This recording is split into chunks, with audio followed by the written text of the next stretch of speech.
All right, so hello and welcome everyone. I'm really glad to be joining you all virtually from very sunny San Jose. It's unseasonably warm here in San Jose right now, and it's really great to be here. I'm excited to talk to you today about San Jose Public Library's Virtual Privacy Lab and the ways in which you might be able to take some of the lessons that we learned and techniques we use in the development of the lab in creating your own privacy literacy programs at your libraries. So first things first, I know you got a little bit of an introduction to me just now, but I want to introduce myself to you as well. As Kris mentioned, I'm Erin Berman. I'm the Innovations Manager at San Jose Public Library. And as the Innovations Manager, it's my responsibility to seek out new avenues of service for our patrons, to create partnerships with community stakeholders, to investigate ways to ensure technology access for all of our citizens. I also act as the project manager for large innovative projects that we bring on board. I started at SJPL as a librarian almost 4 years ago, and I took on the role of project manager for the Virtual Privacy Lab, or you'll probably hear me refer to it as the VPL, as one of my first duties as innovations manager almost 2 years ago. At that time, however, it wasn't the VPL quite yet, and it was still just a fledgling night prototype grant, which I'll talk more about in just a minute. So before we get into the meat and potatoes, what is the Virtual Privacy Lab? Well, at its most basic, it's an online platform which empowers people to make informed decisions about their online behaviors. We at SJPL really believe that privacy literacy is essential for our community members to be able to confidently navigate online and to be able to make informed decisions in an online environment. With the VPL, we wanted to provide a learning opportunity that objectively offers information about various privacy-related topics. Many of the privacy tools that we saw offered audiences a biased outlook on privacy, telling users there was a right or a wrong way to behave online. And we understand that our online lives really mirror our offline identities and are richly diverse. People have many different needs from day to day or year to year, sometimes even hour to hour. So our lab informs and gives users the tools to make their own decisions online. Users are guided through 7 different modules and then are asked questions about their individual privacy preferences. Then based on the answers to those questions, they're given a personalized toolkit with links, tips, and resources which will assist them in being safe and confident online. So this includes information for small businesses and nonprofits on how they can be responsible stewards for their customers' information. And this is actually, that information for small businesses and nonprofits, we really couldn't find a rich resource that gathered all those privacy tips in one place. We not only wanted the VPL to be this really personalized through questions, but also through language. And so we ensured that all the content was translated, and the lab is actually fully available in Spanish and Vietnamese in addition to English. So I'm going to delve into more of these areas later, but before we begin, I actually think it's important for us to talk a little bit about why libraries should be involved in privacy education at all. So I think, as we all know, focusing on big issues related to privacy is not anything new to libraries. As you can see here, the American Library Association's Intellectual Freedom Manual tells us a democratic society operates best when information flows freely and is freely available. It's the library's unique responsibility to provide open, unfettered, and confidential access to that information. Libraries have always been one of the few places where anyone could gain access to information on any subject and from a variety of perspectives. Reading is one of the greatest freedoms, and libraries are the place where many people go to exercise that freedom. It's an open and free marketplace where people exchange knowledge and information without fear of reprisal.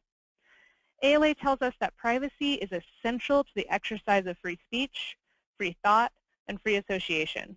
In a library, the subject of a user's interest should not be examined or scrutinized by others. So the importance of ensuring users' privacy is actually extended beyond just books in the digital age. ALA's Intellectual Freedom Committee actually recently released, I think at the beginning of this month, new privacy guidelines that outline strategies and best practices for protecting patron privacy in the digital environment.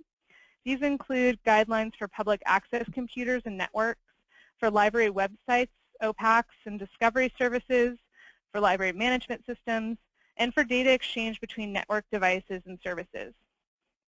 I really highly recommend that you take a look at the new digital privacy guidelines and do an internal audit of how your library aligns with the best practices, and if there are ways you may want to adapt your services or operations to ensure you are providing a secure environment for your patrons.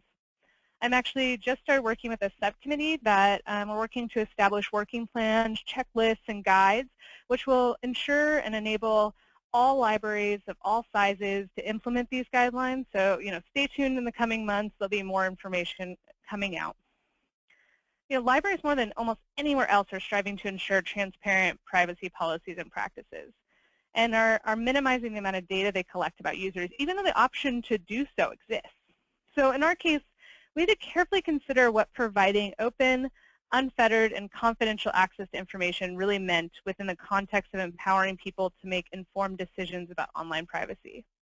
There were so many considerations. For example, how do we make information about online privacy easily accessible to people? How do we ensure patron confidentiality in the process? How do we avoid making assumptions about our users and their diverse relationship to online privacy? So with this rich history of privacy advocacy and experience in teaching many different forms of literacy, it kind of seemed like a natural fit for our library to find a way to help patrons become more privacy literate. I think everyone there in your room is aware of how big a topic online privacy is right now, with Apple and the FBI and Edward Snowden and major corporation hacks, social media privacy issues. Online privacy really is not just a topic for people who have jobs in the internet ecosphere anymore. So as our online lives become more integrated into our offline identities, we have an ever-increasing need to become privacy literate. We actually found that our patrons were asking us about the topic, and we realized we didn't have the resources available to assist them. I think the fact that we're having this webinar right now shows that this isn't isolated to Silicon Valley. But your patrons in Wisconsin are also asking these questions, and you're looking for best ways to serve their requests for information.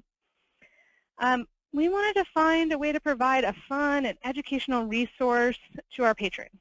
And as a result, we asked ourselves, how might we empower people to make informed decisions about online privacy issues? And we set off on creating what is today the Virtual Privacy Lab. So I want a little bit of background about how we got to where we are. It's gone through many iterations. In October 2014, the Knight Foundation asked the question, how might we leverage libraries as platforms to build more knowledgeable communities? SJPL submitted a proposal to the challenge. We proposed that over 24 months, we would develop a number of compelling, easy-to-use privacy literacy tools so that community members could better understand what happens to their information and make informed decisions about their online activities and safeguards they may want to employ. We would host public dialogues with speakers representing a range of fields, which would enable the community to engage in conversations on privacy and intellectual freedom in a networked world.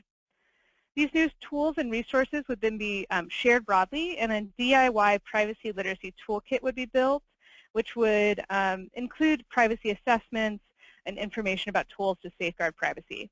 We'd also create a series of programs which would be presented on how to use these tools. So we proposed a budget of $700,000, 2 years. We asked Knight for $400,000. So while this proposal made its way through the first round and got to the semifinals, it actually was not selected as one of the main winners. Instead, Knight granted SJPL a prototype grant. So what in the world is a prototype grant? Well, the Knight Foundation gives prototype grantees $35,000 and 6 months to rapidly iterate and develop a working prototype. As part of this grant, Knight actually gives all the prototype winners training with the Luma Institute, and that's L-U-M-A, Luma. This 2-day training gives instruction on how to utilize design thinking practices. I flew out to Pittsburgh to attend training with Luma. I tried to soak up as much information as possible to bring back to our project team at the library. And upon returning to the library, I put together a team who would be working on the build of our prototype.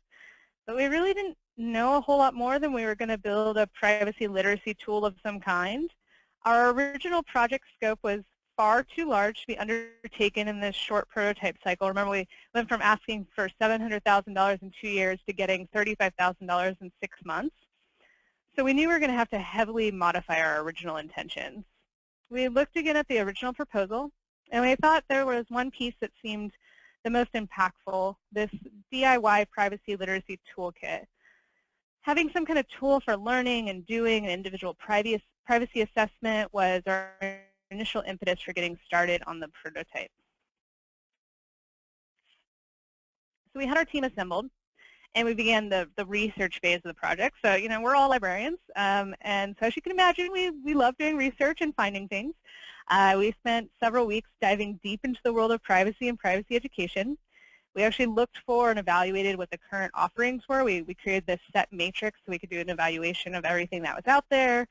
And this is a whole new area of learning for most of us. We really identified several problems with the current privacy education landscape and products that are out there.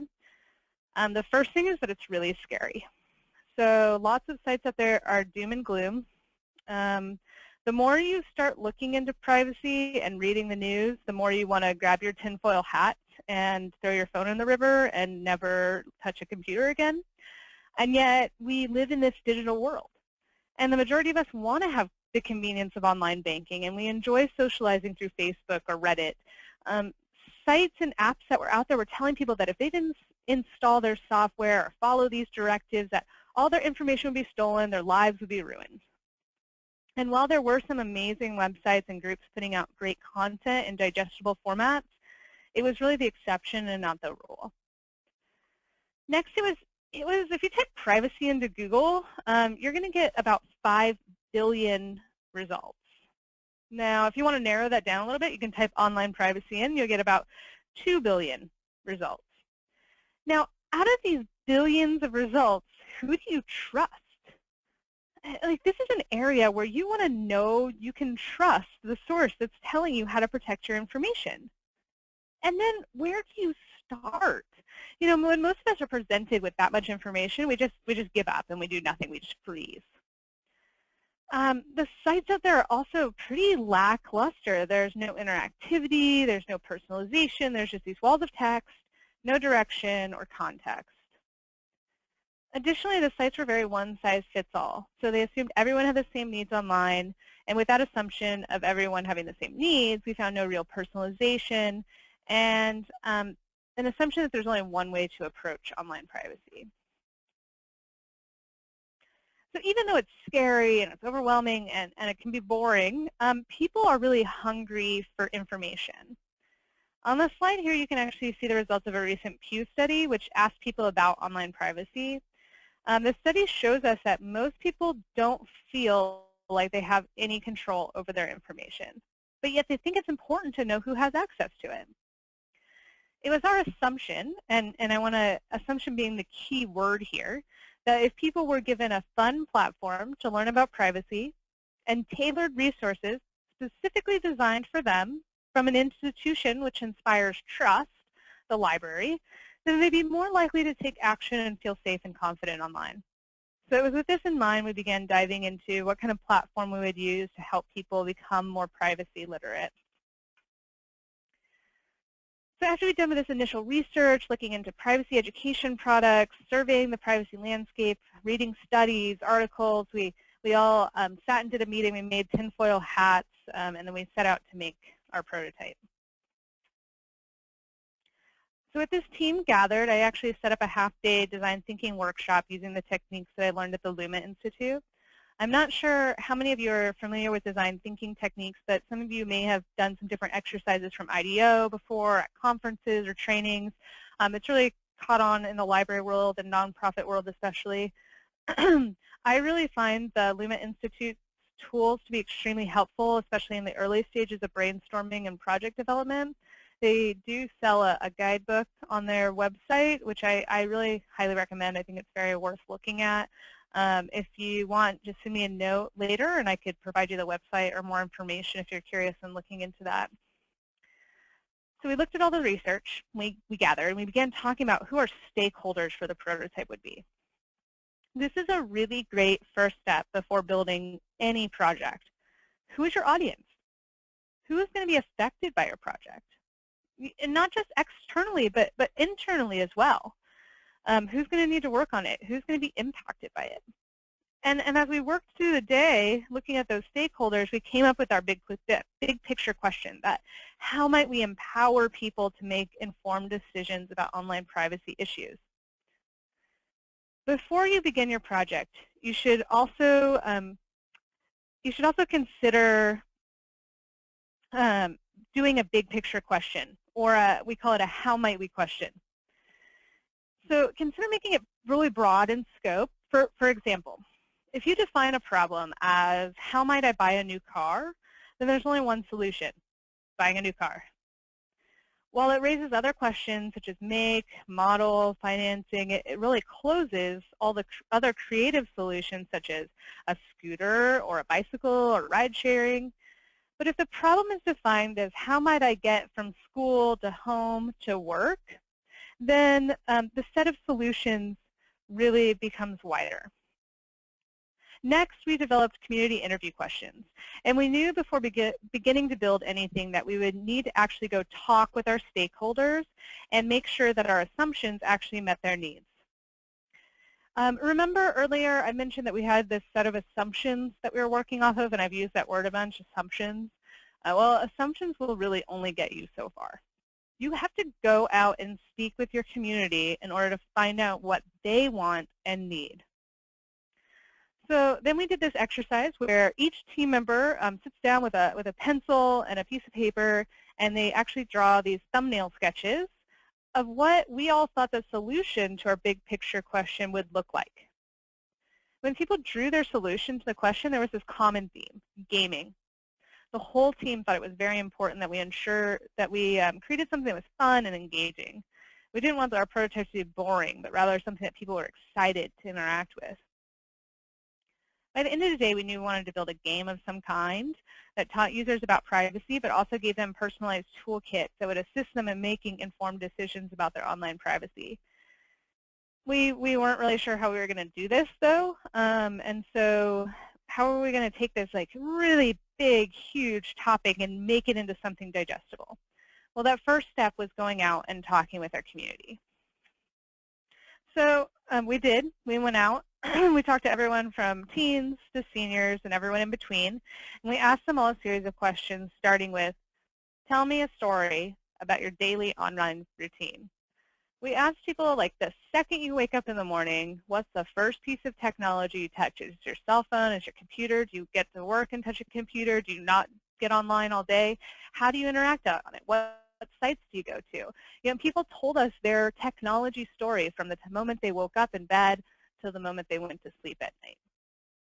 And then we asked, what does the word privacy mean to you? And then, what does online privacy mean to you? And those answers are oftentimes different.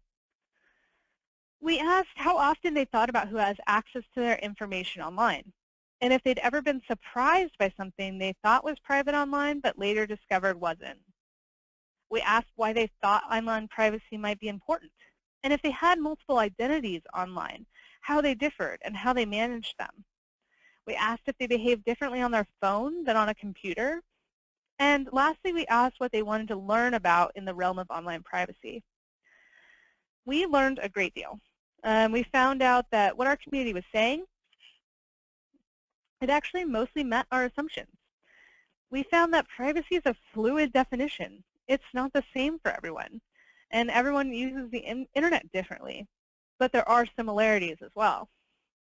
One person may even use the internet differently from day to day, depending on what identity they're representing. Since I know that you're focusing on tween and teen programs, I wanted to highlight for a moment some of what our teens said to them when we talked to them. They pretty much all told us that they were concerned about privacy. It was an issue they thought and were concerned about. However, they were less concerned with the government looking at their data or their bank account information being stolen. Instead, they didn't want their parents seeing certain content or their friends or their teachers. A lot of them had multiple identities online, but so did most of the adults we talked with. Think about your own identities online. How many of you have multiple emails that you use for different reasons? So did the teens. However, even though they cared about privacy, when we began asking them about their practices and behaviors online, we found that they actually didn't know that much about how to behave safely. So many people are under this digital native assumption that just because you're born in a world with technology, you inherently know how to use it. If you've ever seen a teenager type who hasn't taken a typing course in school, you will know just how incorrect that assumption is. And we spoke to one teen who told us that she was so paranoid about being online that she didn't even make a Facebook account, that she watched CSI Cyber all the time, and so she was very well informed about how to behave online. But her friends didn't like that she didn't have a Facebook account, so they made one for her. They added photos of her, and they started posting for her. She finally relinquished and started using the account. She told us that it was frustrating, though, because sometimes her friends would still get on and change her photos. We asked how they could be able to do that. Didn't she change the password? Oh no, she said. I wouldn't be able to remember a new one, so I just left it as what they set it as. This teen had in her head that she was very concerned about privacy, but her actions showed a different story. So if we had just asked what her views on privacy were, we would have come away with the understanding that, you know, she had all this knowledge, but by asking about the behaviors and routines online, we actually got a very different picture. But above all else, people wanted to know more. So we found four main themes in our community. They wanted to know who was getting their information, how they got it, what they are going to do with it, and how they could protect it. So now we had all this rich data from our community interviews and a map of the privacy landscape. We actually had to start building our prototype.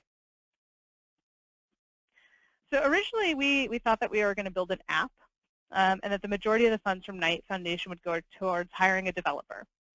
However, based on our community and looking at the long-term feasibility, we decided that content was really the key. We could reuse the content later independently of anything else that was designed. So we brought on two partners. The first was the International Computer Science Institute in Berkeley's Teaching Privacy team, who had been developing privacy modules for educators to use in the classroom. We focused more resources on our partnership with ICSI because we wanted to bring in experts to make sure we had really high-quality content that could be reused later if we had to change our design and development strategy. We then worked with San Jose State University's Game Dev Club. We gave stipends to 4 university students who would work with us to build the game prototype. So on the screen here, you can actually see the beginning of our paper prototyping process. I'll show you more later. We actually had lots of stuff on sticks, and I acted like a puppet master during our prototyping. And would pull things in and out as people moved with paper buttons and stuff like that. I wanted to give you this idea of what the very beginning looked like. We did a lot of user testing with this prototype. I think we brought in about 20 people to do paper prototyping.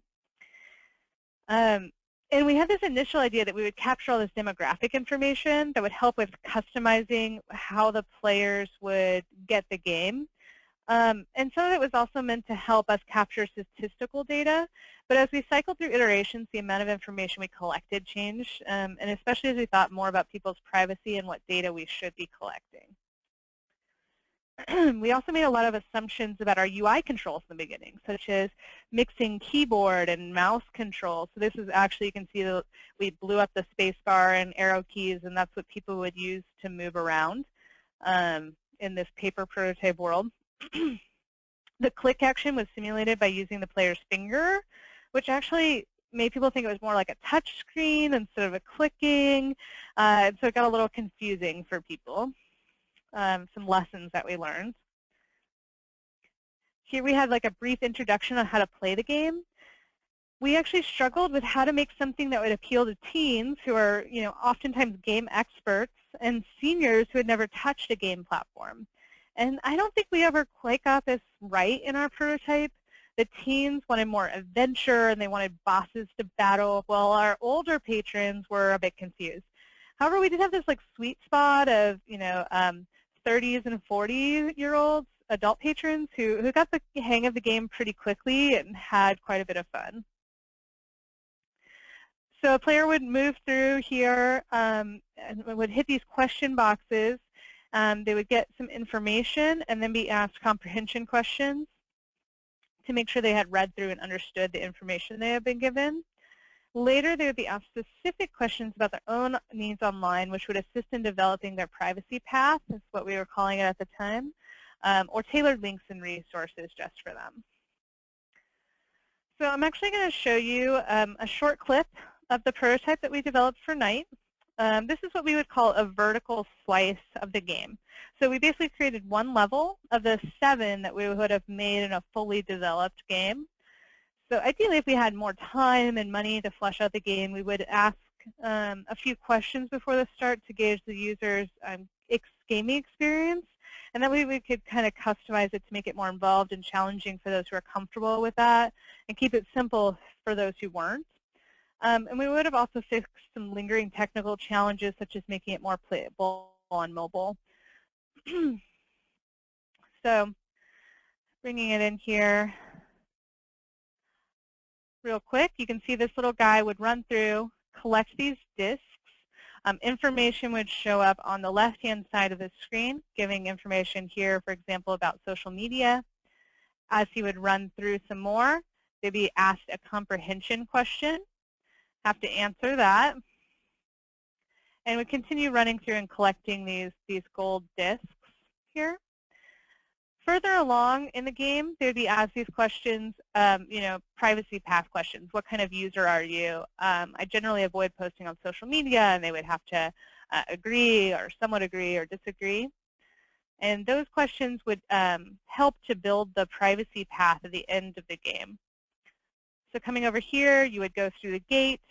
You would get a privacy path on the left, and the user could then either print or email the privacy path to themselves.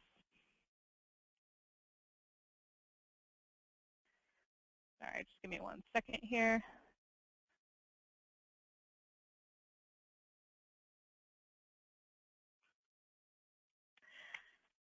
So just like in our paper prototype, we again did user testing with our digital game. We made sure to bring in teens and adults and seniors. We wanted to get people from a range of demographics. And in order to do this, we did use part of the grant money to offer small gift cards as incentives. After, like $5 Target gift cards, $5 Starbucks gift cards, that sort of thing. And after the user test, we sent the participants a survey, which they almost all filled out. And here's what we learned. Everyone wanted to learn something, and almost everybody walked away learning something new. And they were all almost interested in playing more topic levels. However, the amount of people who took action was pretty low. And we believe that this was mainly because at the end of the user test, we gave players a printout with their privacy path. We didn't at the time have the ability to email it to them, and they didn't have it accessible right as they were playing the game. We figured that most people didn't act because they had these long link strings that they had to type in, but that once it was in their browser and really easy to click on right then, that they'd be more likely to take action. So the game was really fun to play. It was like this little Mario side-scroller. It had a little fun, funky music with it.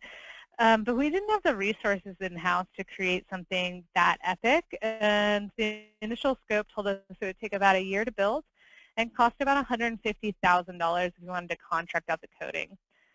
But we had all this high-quality content in our hands, and we really wanted to get it out into the public as soon as possible. So we decided to make it available on our website. Here you can actually see what it looks like right now. Our website, sjpl.org, is run on the Drupal platform. And so including the privacy information on our site was an easy approach to getting the content out to the public. But the big challenge was how to integrate those privacy paths, or where people get the personalized toolkits. We did some digging and decided to use the quiz module.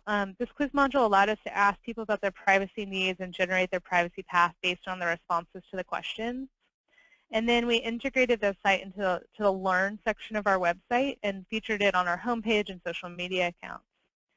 So here you're looking at the main page for the privacy site. The content that we originally intended to be levels in the game are actually represented here in the construction zone. And then we added a section we called Level Up, which includes an in-depth article written by the International Computer Science Institute, has some getting started links that we gathered, and a section about SJPL's policies and practices around patron privacy. So here's our website for the Virtual Privacy Lab if you want to write that down and go exploring on your own later. Highly recommend. I'm going to show you the site live, but I'm going to come back to the presentation and go through it there just because Wi-Fi issues and such being as they are, I want to make sure we're not being slowed down by anything on the site. But this is what the site does look like live, and it's all mobile responsive as well as the rest of our site. So whenever you go onto a mobile device, it'll shrink down in size. And so you can click on each of the different areas on here. We're going to come back and use some screenshots instead here. So it's actually divided into two different zones. We have the construction zone at the top, which I told you those 7 privacy-related topics. Each topic includes a short summary and an option to build a customized toolkit. And then below that's the level up, which includes additional privacy resources. So we're going to go into one of the topics, which is data sharing and data mining. So whenever you come into that topic, you get a short summary. And then broken into easily digestible chunks. We really looked at what the web standards and how people read web content, and so we wanted to make it so that you can even go, there's a table of contents, you can go to each section individually, makes it really digestible. It's not these huge walls of text that just seem never-ending and daunting to read. At the bottom of the page, at the end of the short summaries of the subject, there is a Build Your Toolkit section. Once users click on that, they're actually brought to kind of a, I'm sure we've all, or most, some of us have filled out the BuzzFeed style quizzes on which Power Ranger are you, or Ninja Turtle, or Game of Thrones character. We kind of built our quiz to kind of model that because people are familiar with that format. So you come into the quiz and you're asked questions about your own personal choices and needs online. And there's about 2 to 4 questions, so it's pretty short and quick. And once you finish there, you're actually given your toolkit. The nice thing about the toolkit is, again, it's broken into these easily digestible sections. If you answered on the question part that you own or operate a small business or nonprofit, you'll also be given resources for small businesses. And then you have the option to email or print. This page is actually, we have a link that's you can reuse for yourself, so you can favorite it and always come back to it, and you'll always see your results as well. The lab is also fully available in Spanish and in Vietnamese. This is really important for us. Spanish and Vietnamese are the 2nd and 3rd largest languages spoken in San Jose. So we had all the content from ICSI translated, and then we had our in-house translation team actually review those translations again to make sure that it met our local dialects. So here you can see the Level Up section with the Get Started Today, the In-Depth Article, and the At Your Library section. On the Get Started Today page, this is for those people who don't necessarily want to go through all the modules or just want to get started right away. We have these quick tools available for them. And how we found these tools was really from a couple of different ways. So first, I don't know, if you haven't heard of the Library Freedom Project, I highly recommend you hopping on. It's Allison Macrina. She was also funded, and she has a really great project called the Library Freedom Project, and they hosted a digital rights in libraries conference at Noisebridge, which is a hackerspace in San Francisco, and they did that during ALA when it was in San Francisco a couple years ago. And during sessions at this conference, we discovered a lot of new tools. And then we consulted with professionals from the tech industry and with Allison of what we had planned to put on the site and whether they thought it was appropriate. We then tested each of the tools ourselves. And actually, let me see if I can pull it up here on the site real quick. You'll see a note on this section here that some of these plugins can block web content and features you might want to see. So as we were investigating and using some of these tools, we noticed for ourselves that we would go to a website and I couldn't access certain features. And so we thought it was important to make sure that people understood that there are some trade-offs when using some of these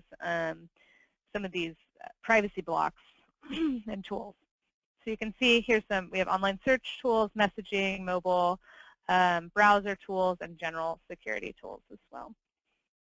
We also continue to monitor these tools and resources via news outlets, sites like the Electronic Frontier Foundation, and even our link checker module. So to use our messaging tools as an example, some months ago we actually had to decide what to do with CryptoCat because this tool hadn't been updated in a long time. Meanwhile, tools like Telegram were blowing up thanks to celebrities like John Oliver mentioning them. And Signal, the messaging platform from Open Whisper Systems, have even greater notoriety thanks to more popular messaging apps switching over to their encryption protocol. So we consider these things when we decide to add or remove certain tools. And we're actually, starting in the new year, going to be doing a content audit of the entire site, including these tools. And we plan on doing this once a year to make sure that all the information that we have available is always up to date. It's an always changing landscape, and so when we did put information on the site, we tried to make it broad as possible while still being useful, but there will have to be sites updated and those sorts of things as we move along. So this section is really, I think, valuable and something everybody can do. As a library, it's really important for us to be transparent with our customers. We want our patrons to know what we're doing with their data and be aware that we partner with certain vendors that have their own privacy policies. So we actually put on here what our library does. And there's also a section on this page about what ALA and the greater library community thinks about privacy and what they're doing as well. We also have this in-depth article, and this is a section for people who really want to delve in deep into online privacy. It includes even more resources, and this is also a section developed by ICSI as well. And I think the site's working a little bit better than it was yesterday, so I had all these screenshots for you just in case. But you can see there's several different kind of lengthy sections here, and after each of them there are recommended reading and additional references so people can really dive into online privacy in a more research-oriented manner.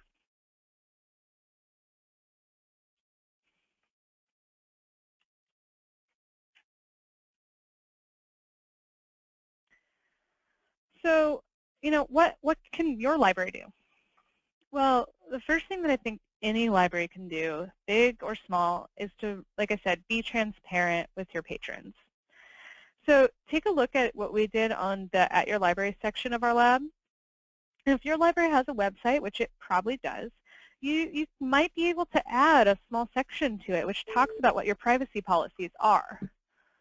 And if you don't have any privacy policies, well, then now is the perfect time to start that conversation. And you already have. You're having this meeting right now. Your libraries are ahead of the game. You guys are talking about privacy right now. As I mentioned earlier, ALA just released those new privacy guidelines. And I'm actually working, like I said, with a team to develop some tools which will help libraries of all sizes really implement those guidelines. But you could start that audit right now. Start those conversations. Review what you're doing, what you're not. Start looking at ways in which you might move forward in meeting those guidelines. And then share it with your patrons. And this shouldn't be about digital privacy either. For instance, we also included information about the fact that our security officers at our main library wear cameras. And if you have a security interaction with them, your conversation is going to be recorded. We thought that was important for our patrons to know. So the second thing is, and I can't say this enough about any project or program you're going to do, and we really have been working hard on increasing the amount that we do this, is talking with our community. Assumptions won't get you very far, and you should always design with the community first, with humans front and center. And don't just talk to people at your library, because then you're only getting the library audience. You're not getting the whole community. You know, if it's possible, go set up at a coffee shop. Go to a community center. Find places where people gather in your community and talk to them about their needs and concerns. Don't tell people what the library is planning to do for them. Ask them what their concerns are regarding privacy and security. Find out how they're using the internet. Talk to parents about how they think their kids are using the internet, and then go talk to the kids and find out how they're really using the internet. Stay neutral. So my feeling, at least, is that as a public library, our responsibility is to inform. We're here to provide information and not to push an agenda. I may feel one way in my personal life, but we, as a librarian, represent an entire community, and there are lots of people out there that have different needs and lead very different lives than I do.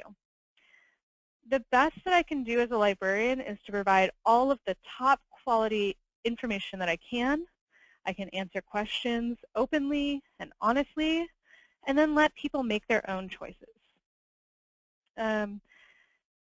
Next, I would customize your programs for your community, and this really ties into talking with people. So what works for one of your libraries may not work for another. With our lab, we've tried really hard to create something that would work, that was big and broad, would work for everybody in San Jose, but we did translate it into our most spoken languages. Going into another community where Vietnamese and Spanish are options is probably not going to be of use necessarily, but for us they were really important. Lastly is to get informed. So go out and read what's happening in the world of privacy. See what products are out there, how are people being educated, fumble through the privacy settings on Facebook. Read the privacy policies. The more that you know, the more you'll be able to assist your patrons when they come to ask questions. And I'll reiterate this again. Teens and tweens don't just inherently know any of this stuff any more than you or I do. They have to be taught how to navigate online to become good digital citizens. But we can be that guide. And so with that, I'm going to open it up for questions. You'll notice my email is on here, but I also included Julie O'Borney's email. Julie is our fantastically amazing web librarian, and she is the principal designer for the Virtual Privacy Lab. So if you actually, you're stumbling through it, you're techie at all, and you have technical questions about the site, please don't hesitate to ask her at all. She is fantastic at giving really great explanations to why things work, and I'm sure she'd be happy to answer any of your questions at all. Okay, we're back. Thank you very much, Erin. We really appreciate that overview of the fascinating things that you've been doing, and I heard a lot that I think is very translatable to our libraries, even though the sizes differ, and we appreciate your good advice. What I'd like to do is open it up to questions now, and I'll take questions from Ashland first. Anybody like to comment on Erin's presentation or ask Erin a question? Well, just for your benefit, Erin, Wausau is this is me. Okay, here's Wausau, and the other view is Ashland. Did you use any tools to ask patrons about what they wanted, like Google survey or anything like that, or did you do all face-to-face interactions? We actually did all face-to-face interactions. I kind of wish that we had gone out of the library more to talk to people. We publicized that we would be at the libraries. We picked different libraries and we went in and we would get on the intercom and announce that we were open to doing these interviews, and we gave away gift cards to people in order to kind of incentivize and motivate people to come and talk to us. With our teens, we have teen volunteer groups, and so we talked to the teen coordinators, volunteer coordinators, and we set up and came to their meetings and actually talked to them individually and as a group. Okay, question from the Wausau side. I'm interested, Erin, in knowing a little bit more about your job description. You mentioned a few things, but I don't think I've ever met an innovation librarian before. So it's kind of a new position. I mean, it's a fairly new position here. It'll be 2 years in December that I've been working in this position. And it's kind of flexing and changing and should be kind of changing a little bit more again. You know, I do a lot of going out and talking with our community partners, seeing what's kind of happening in the community, what opportunities we might have to try new things, and then just kind of doing it. And I do a lot of project management, so which is kind of new for the library world, something that's been used in the private sector for a long time, but hasn't been really used in government at all very much. So we've been implementing, you know, project management tools and really trying to like be more open and team-oriented, where we, you know, have kind of these structured build-outs on our big projects. And so I've been working on teaching people some of those techniques, you know, going out and seeking new opportunities and then piloting them, seeing if they're good, then, you know, building them out into full-scale projects. I think we're actually going to be creating a project management unit here at the library. So we're going to be bringing on an education project manager soon. We have somebody who's going to be working on business. And the three of us will kind of work together to look at policy, look at ways we can really have the library impact the community in new ways. Thanks. Speaking of collaboration with community groups, that is an important part of what our two groups want and need to do as they carry their action plans forward. Do you have some tips about collaborative working and how you determine who your collaborative partners were or are? Yeah. So as we've been investigating that more, so for this project, you know, this was not being afraid to just send out emails and call people in order to get connected with the appropriate person to help you out with something. I kind of took that mantra a while ago, which was, you know, if I don't ask somebody, then the answer is most certainly no. If I ask them, then at least I increase my odds by 50% that it'll happen. And so I just pick up the phone. I just start calling people. I just start emailing people. We're actually working on a really big project right now. We're doing a mobile makerspace. So this is a 39-foot state-of-the-art coach bus that we're building from the ground up. And it's been a huge community-driven project. We're partnering with a lot of people, not just for programming, but also for sites. And we just started emailing. But before we went out and visited with those people, we actually made a template of questions to ask before we would even go out and talk to anybody. So we did things like, what can we offer them? But what are we expecting from them as well? So going to people ahead of time and knowing, like, here's how we can benefit you, and here's what we would like back in return, and understanding what those are, and not just accepting every partnership because it exists. I think some libraries are jump on board with that right away, like, oh, somebody heard us and we have to accept it. That's not necessarily the case. You should be looking at, like, what works best for your library as well. Just because somebody's offering a free service doesn't mean it's best for your community or for your library.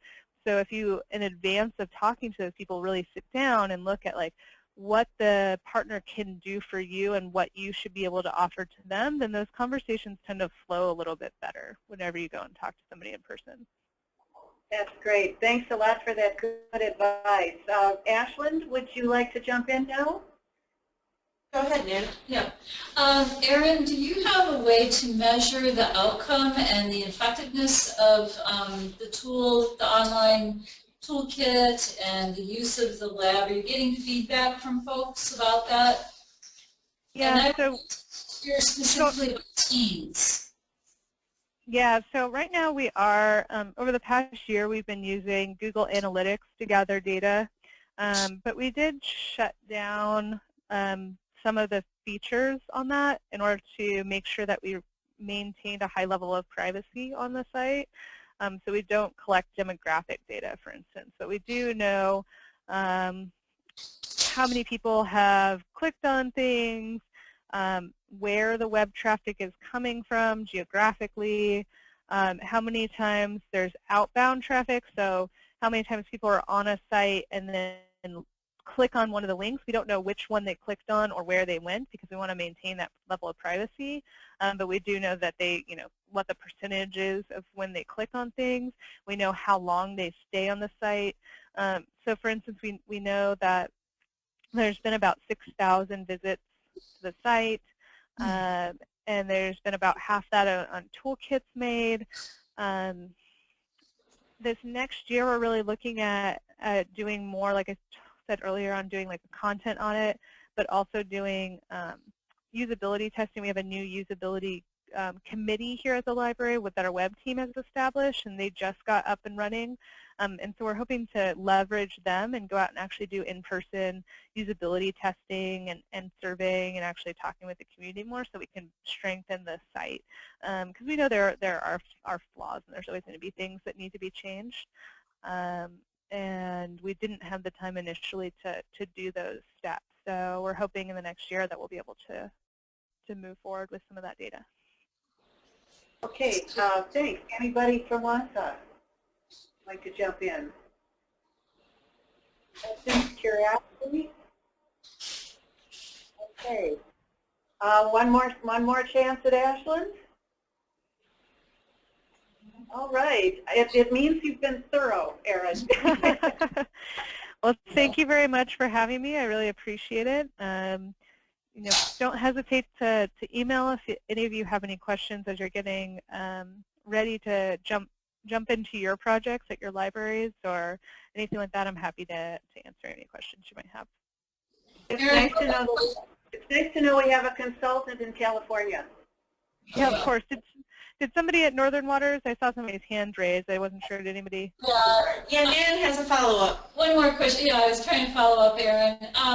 Do you do face-to-face workshops do any of the libraries do face-to-face workshops with these 7 strands, I think it is, of your toolkit? So we did a couple of face-to-face workshops right after the lab launched. They were not super successful.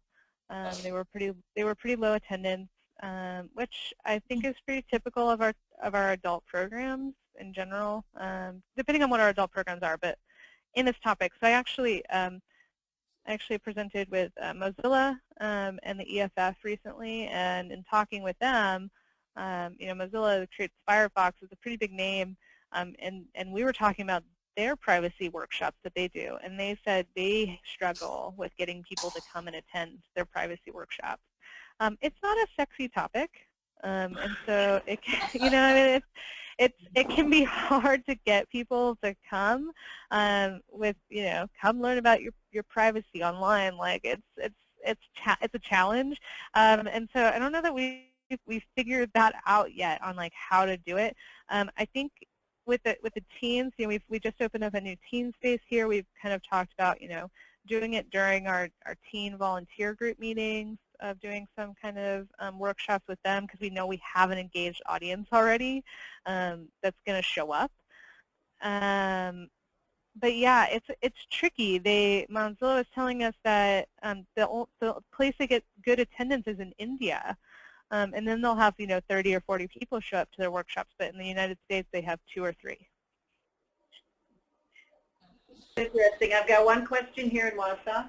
Sure. So that virtual privacy lab is more for adults? No. So we geared it to be 13 and up. And so we really tried to keep everything, that which is really what the terms of service are for creating your own accounts online. While we know that the children have, their own accounts, generally speaking, a lot of parents are monitoring internet usage at younger ages, or at least we hope that the lab will inform them on how to monitor or be good citizens themselves and model good behaviors online for their younger kids. But it's not really geared towards children at all. So yeah, teens and older. And Josh had a comment. Speak up, Josh. Hi, Erin. This is Josh. We've emailed. I haven't talked yet. I have one question. You've expressed that it was hard to get adults in for this particular genre of programming. Do you see, or do you have any experience with adults or teens or anybody really, and just that kind of sense of apathy to privacy in general, or if not apathy, maybe even almost being dismissive of it as just, conspiracy theory kind of stuff? So not as much. It's interesting because when we would actually interview people and talk to them, people seemed engaged and like they care. But I think it's kind of scary. It seems like a lot of work. I think there's probably a way to reframe things to make it into a more fun activity as opposed to just sitting and watching a PowerPoint presentation. I've done some fun activities when I've gone out and done conferences where we, got people together and we did searches online to try to find out information about the other person, which is kind of weird sometimes, but it's really informative and gets people started in the conversation. So, I really like those interactive workshops where people are actually doing something. And so, if you can, I think, reframe it as a game or a fun experience, or kind of like we have good attendance for our craft programs and for our things where people do things, but much lower attendance for things where they're just expected to come and listen to a lecture. So, just looking at how to remodel and restructure how privacy is presented to audiences, I think people are interested. They just need to be kind of steered in the right direction to get in the door. Okay. Thanks very much, Erin. We really appreciate your contribution today, and have a great rest of the day, and we'll be in touch. Thank you very much. Hope all is well. Okay. Thank you. Bye now.